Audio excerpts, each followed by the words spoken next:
A pioneer is defined as someone who is first or among the earliest in defining any field of inquiry, enterprise, or progress. So tonight, I'm proud to add to our group of honorees by introducing Snow Magazine's inaugural Pioneer Award. And our inaugural Pioneer Award winner, John Allin.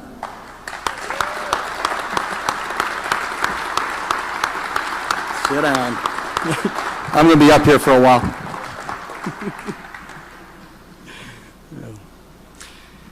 To attempt to encapsulate all of John's professional and personal accomplishments, that John Allin has earned and enjoyed during his career would, quite frankly, not do him enough justice. However, I'd like to share with you a few highlights and anecdotes of John's contributions to the industry and his deservedness of the Pioneer Award. John grew up in New Jersey, the son of a welder. His father, to earn a little extra money in the winter, plowed snow. Thus, the beginning of the story. John was plowing snow with his dad at 17 and welding his own plows.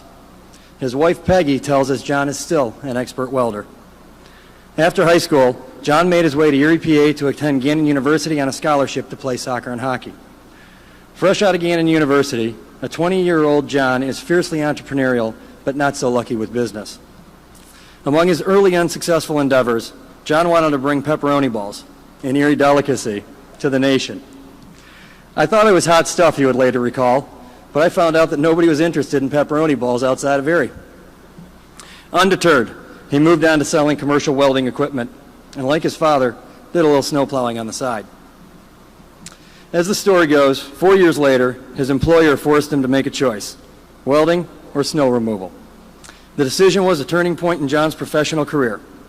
Behind the wheel of a new Ford Bronco and a plow, John got into snow removal full-time.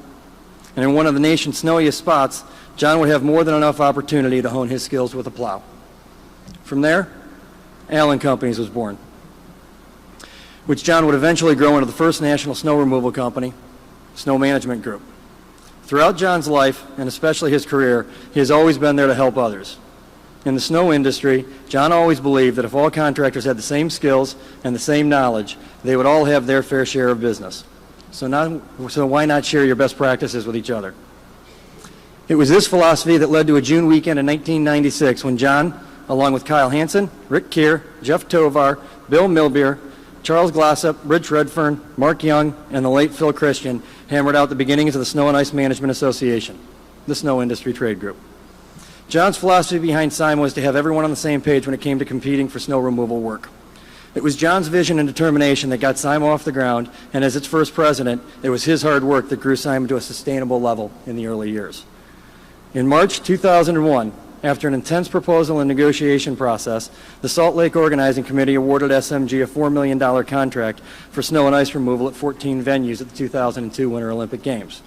This included 1,500 acres of parking lots, walkways, and pedestrian areas, and spectator seating stretching over a 60-mile radius. 3 billion people from around the world would bear witness to John's work in Salt Lake. Along the way, John authored the best-selling Snow and Ice Management, which many consider to be the professional snow removal contractor's Bible. In addition, he's a columnist, a regular columnist and contributor to Snow Magazine. I guess there's truth in the power of a good publisher. In 2005, John very publicly sold SMG and soon after partnered with Park, Ohio to introduce Snow Dragon, industrial-grade snow melters. He sold these globally for a few years and left Snow Dragon in 2008 and entered the consulting world in 2009. It was at this point that I got a look into John that I had never seen. John came to Cleveland and talked to me about the next step in his career and how he was going full-time into consulting.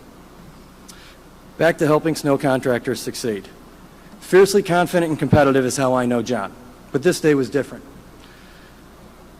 John and I played golf, and it was the most relaxing round of golf that I had ever played. We went out and we basically just talked. John was in uncharted waters. He shared with me his fear of being accepted back into the industry. It was Peggy that had to remind him, John, you helped a hell of a lot more people than you could ever hurt. Not a person in this room is unaware of the sale of SMG. What you may not be aware of, though, is since the sale of SMG, John has been true to his nature and shared his story, successes and failures, with anyone that wanted to learn. Again, helping other contractors be successful. It was at the SIMA show this past June, where at the end of the formal dinner, the late Alan Steinman made his final statement to the industry. He had told his family he was fighting to stay alive because he had something to say at the show. In a wheelchair, dying from cancer, and barely able to talk, Allin motioned for the microphone to be brought to him. In a voice barely above a whisper, Allin reminded the industry, "One person has not been properly recognized. None of us would be here tonight without John Allin.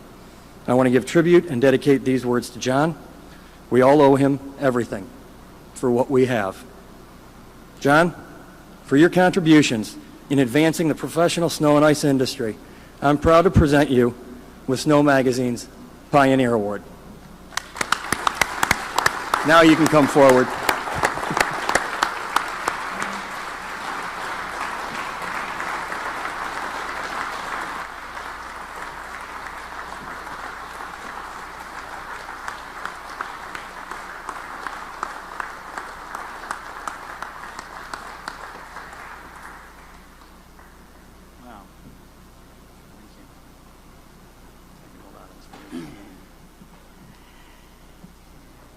Well,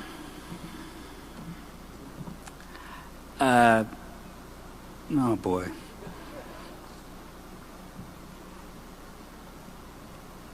I was not prepared for this.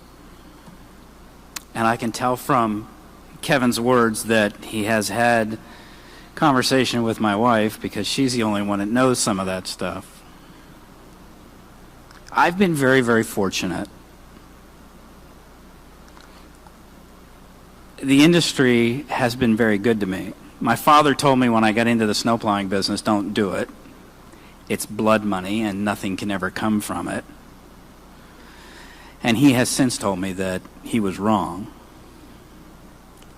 Sometimes I wonder if I should tell him he was right.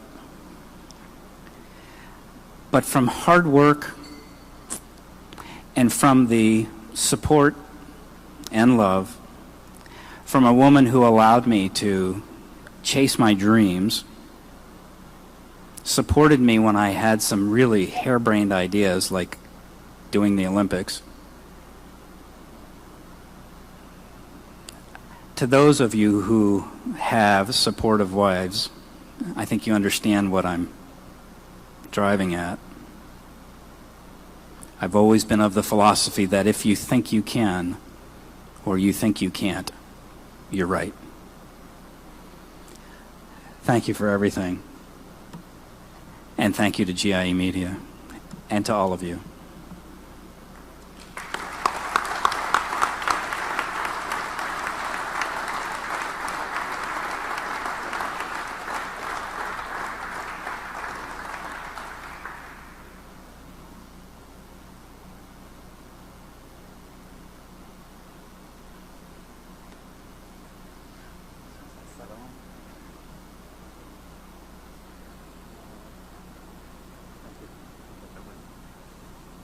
All right.